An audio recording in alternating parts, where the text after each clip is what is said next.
লগতে আগষ্ট মাহৰ পৰাই আমি কম মূল্যত যি চাউলৰ লগত চেনি বা দালি যোগান ধৰিছিলো সেই যোগানৰ প্ৰক্ৰিয়াও আমি আগষ্ট মাহত আৰম্ভ কৰিম। অহা ৩ আগষ্টৰ পৰা আমি অৰুণোদয় আঁচনি পুনৰ আৰম্ভ কৰিম। সিদিনাখন প্ৰতিখন পঞ্চায়ততে আমি সৰুকৈ এখন সভা অনুষ্ঠিত কৰিম আৰু অৰুণোদয় আঁচনিৰ প্ৰথমটো কিস্তি নতুন চৰকাৰৰ আমি প্ৰদান কৰিম। ঠিক তেনেকৈ ৬ আৰু ৭ আগষ্ট তাৰিখে ইতিমধ্যে আমাৰ কলেজসমূহত নামভৰ্তিৰ প্ৰক্ৰিয়া সম্পূৰ্ণ হৈছে। আমি কলেজসমূহত ৬ আৰু ৭ তাৰিখে নিযুত মইনা আৰু নিযুত বাবু আঁচনিৰ প্ৰপত্ৰ বিতৰণ কৰিম। এই প্ৰপত্ৰসমূহ আমাৰ ছাত্ৰ ছাত্ৰীসকলে ভাগিনসকলে পূৰণ কৰিব আৰু প্ৰপত্ৰসমূহ আমাক নিৰ্ধাৰিত সময়ত উভতাই দিব, যাতে আমি ছেপ্টেম্বৰ মাহৰ পৰা নিযুত মইনা আৰু নিযুত বাবু আঁচনি ৰাইজক বিশেষকৈ আমাৰ ভাগিনসকলক আমি নিয়মিতভাৱে যাতে দিয়াৰ প্ৰক্ৰিয়া আমি আৰম্ভ কৰিব পাৰোঁ। ইয়াৰ লগতে আগষ্ট মাহৰ পৰাই আমি কম মূল্যত যি চাউলৰ লগত চেনি বা দালি যোগান ধৰিছিলো সেই যোগানৰ প্ৰক্ৰিয়াও আমি আগষ্ট মাহত আৰম্ভ কৰিম। ঠিক তেনেকৈ স্নাতক ডিগ্ৰী পাছ কৰাৰ পিছত এবছৰৰ বাবে আমি যি জীৱন প্ৰেৰণা আঁচনি দিয়াৰ আমি প্ৰস্তাৱ কৰিছিলো, দুমাহমান ছাত্ৰ ছাত্ৰীসকলে পাইছিলে, বাজেট নোহোৱাৰ কাৰণে বন্ধ হৈ আছিল।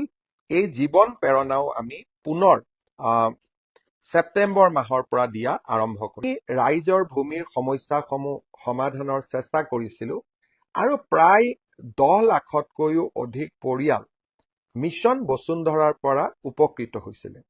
কিন্তু ইমানবিলাক পৰিয়াল উপকৃত হোৱাৰ পিছতো ভূমিৰ সমস্যা এতিয়াও শেষ হৈ যোৱা নাই। কাৰণ ভূমিৰ শ্ৰেণী কোনোবাটো দেৱোত্তৰ মাটি, কোনোবাটো ভিজিয়াৰ মাটি, কোনোবাটো ফৰেষ্ট মাটি, কোনোবাটো আন ধৰণৰ শ্ৰেণী জলাতক মাটি, যিবিলাকত প্ৰচলিত আইনৰ আধাৰত ভূমিৰ আবলটন দিয়াটো অত্যন্ত কষ্ট আছিলে।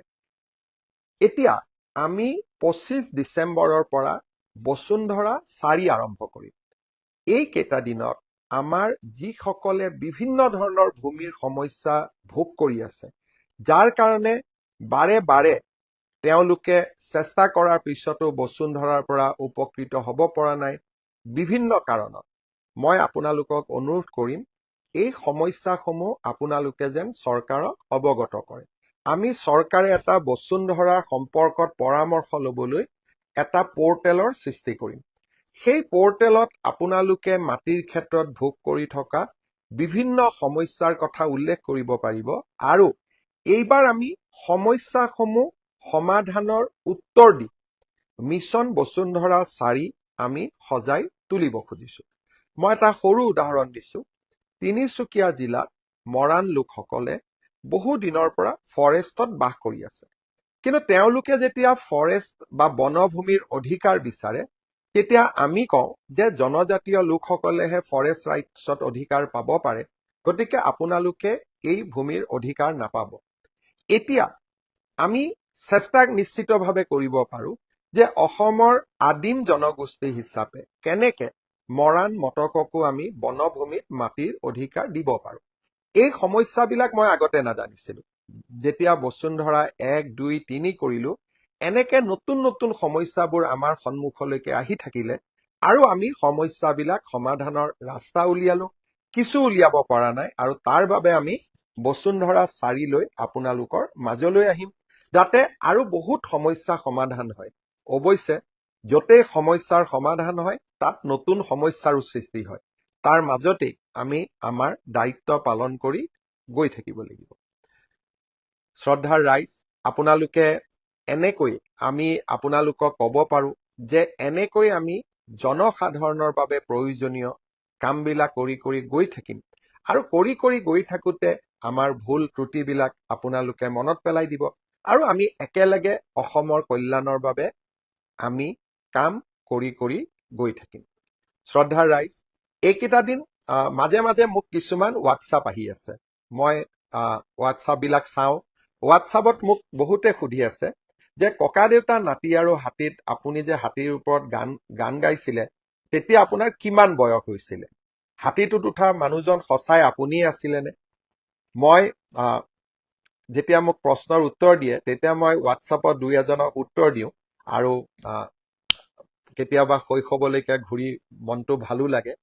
যেতিয়া মই 9 বছৰ আছিলো তেতিয়া মই ককা দেউতা নাতি আৰু হাতী কৰিছিলো আৰু হাতীৰ ওপৰত উঠি 1 2 3 4 গানটো মই গাইছিলো।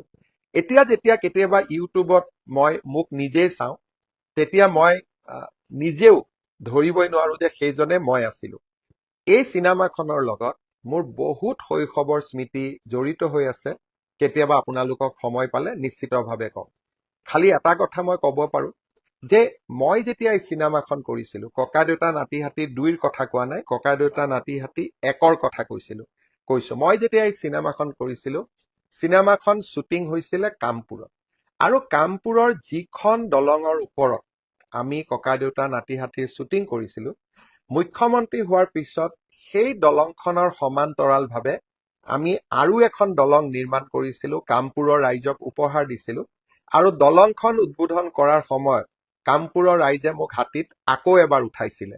আমাৰ বৰহমপুৰৰ বিধায়ক জিতু গোস্বামীয়ে মোক কৈছিলে যে দাদা কামপুৰৰ দলং উদ্বোধন কৰিব কিন্তু আপুনি হাতীত উঠিব লাগিব। যি নহওক আজি আকৌ এবাৰ ককা দেউতা নাতি হাতী 2ত মোক আকৌ এবাৰ দেখি কিছুমানে হোৱাটছআপত মোক প্ৰশ্ন সুধি আছে। মই এটাই কম যে যেতিয়া মই কেতিয়াবালৈকে যদি মই মোৰ বিষয়ে এখন আত্মজীৱনী লিখাৰ সুযোগ পাওঁ তেতিয়া নিশ্চিতভাৱে ককা দেউতা নাতি হাতীৰ কথাও মই আপোনালোকক কম। মই ইয়াত দেখি আছো যে এজন মই নামটোত ফটক কৰি ধৰিব নোৱাৰিলো, পৃথিৱীৰাজ ৰয়। তেওঁ মোক সুধি আছে যে মামা CM-AAAৰ আবেদন কেতিয়া হ'ব?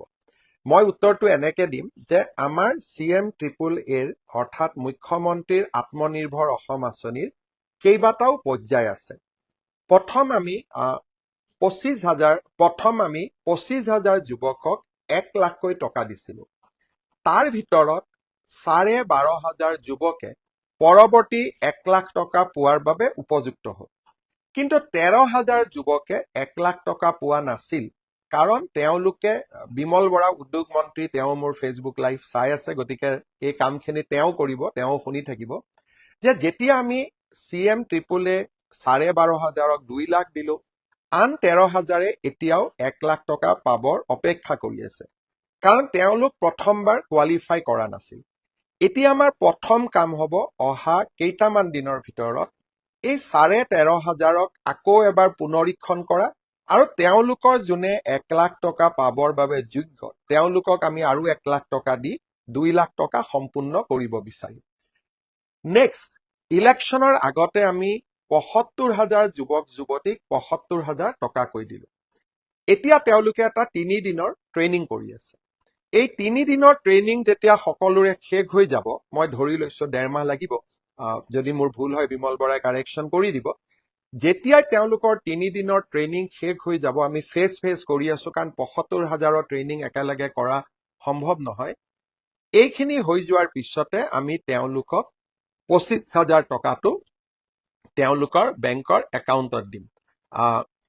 গায়ত্ৰী হাজৰিকাই কৈছে মামা মোক জীৱন প্ৰেৰণাৰ আঁচনি লাগে। মই ভাবো মই টকা লাগে, মই জীৱন প্ৰেৰণাৰ বিষয়ে ইতিমধ্যে কলো যে ছেপ্টেম্বৰ মাহত পাব। চ' 13,500ক আমি 1 লাখ দিম আৰু 75,000 যুৱকক আমি 25,000 টকাকৈ দিম। তাৰ পিছত নতুন বাজেটত ঘোষণা কৰাৰ অনুসৰি আৰু 50,000 যুৱকক আমি CM-AAAৰ বাবে সিলেকশ্যনৰ প্ৰক্ৰিয়া আৰম্ভ কৰিম। অকণমান ধৈৰ্য ধৰিব লাগিব, কিন্তু আমাৰ চৰকাৰে যিমানবিলাক প্ৰতিশ্ৰুতি দিছে এইখন চৰকাৰে নিজৰ প্ৰতিশ্ৰুতিত যিমানলৈকে পাৰো আমি সদায় পালনৰ বাবে চেষ্টা কৰিম যাতে আমাৰ কথা আৰু কামৰ মাজত মানুহে পাৰ্থক্য দেখা নাপায়। ইয়ে মোৰ প্ৰচেষ্টা আৰু তেনেকৈ মই মোৰ ৰাজনৈতিক জীৱন আগবঢ়াই লৈ গৈ আছো আৰু তেনেকে আগবঢ়াই লৈ গৈ থাকিম। বহুত সময় নলওঁ কাৰণ এতিয়া সকলোৰে গাত ৱৰ্ল্ড কাপৰ ঠিক ফিভাৰ বুলি ক'লে নহ'ব। সকলোৰে মনত এতিয়া চিন্তা যে আৰ্জেণ্টিনা জিকিব নে স্পেইন জিকিব। মোক কেইদিনমান আগতে প্ৰেছে সুধিছিল যে ছাৰ মুখ্যমন্ত্ৰী মহোদয় আপুনি আৰ্জেণ্টিনাক ছাপোৰ্ট কৰিব নে স্পেইনক ছাপোৰ্ট কৰিব? উত্তৰটো মই দিব নোৱাৰিলো কাৰণ মোৰ ল'ৰা সি ইমানে আৰ্জেণ্টিনাক ছাপোৰ্ট কৰে এতিয়া মই বেলেগ কথা ক'লে ল'ৰাই ভাত পানী নোখোৱা হৈ যাব সেইকাৰণে মই